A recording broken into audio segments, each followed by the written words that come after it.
taon ng tagtuyot, kinausap ni Yahweh si Elias at inutusan na magpunta kay Ahab dahil magpapadala na siya ng malakas na ulan doon.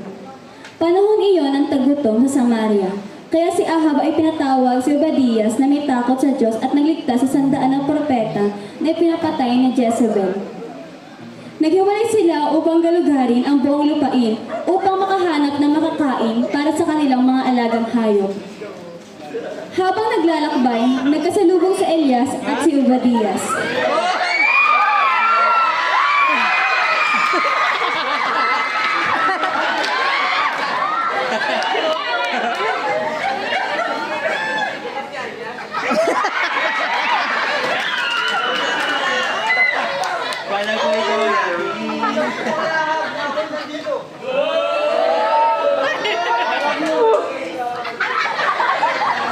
Hinanap ni Obadias si Ahab at sinabi ang lahat ng kanilang napag-usapan ni Elias.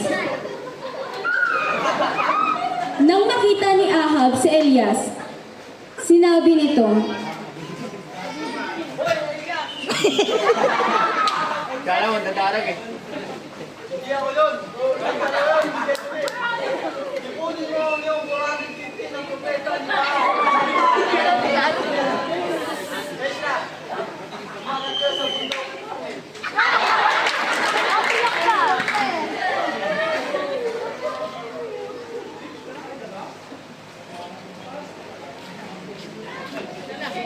mula umaga hanggang tanghali, ginawa nga nila ang sinabi ni Elias. Mula umaga hanggang tanghali, ay tinatawag nila si Baal habang may mga sumasayaw sa paligid ng altar.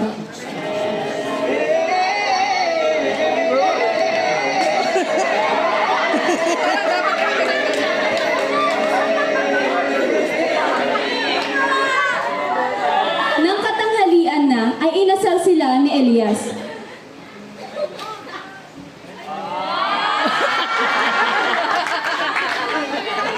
Ang tagal naman yan.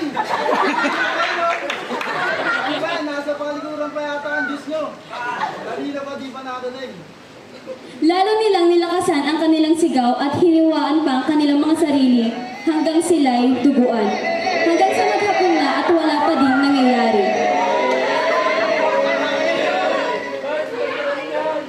Nagsalita ulit si Elias. Ali kayo at kumapit sa akin. At lumapit nga sila. Inayos ni Elias ang altar ni Yahweh, kumuha ng 12 na bato at ginawang altar. Kanal na naglalaman ng 2 balding tubig at kinatay ang toro at ipinatong sa kahoy. 3 beses niya itong binuhusan hanggang umagos ang tubig sa altar. Nang alas 3 na ng hapon, tumayo si Elias at nanalangin.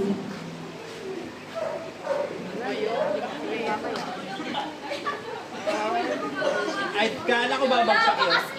Hoy! Wala pa pala. Wala pa. Hindi pa nga nagdasal eh. Ano ang panalangin nyo? Pakita mo, diyan ka. Gano'n ka dakila? Kala ko papatak yun. Wala, hindi sulit eh. Noon din, nagbaba ng apoy si Yahweh. Ang kahoy at bato ay naging abo at ang tubig ay natuyo.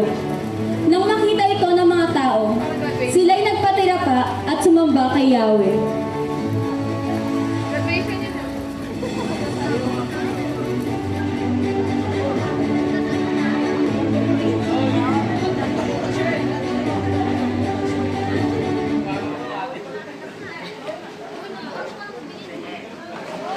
Thank you.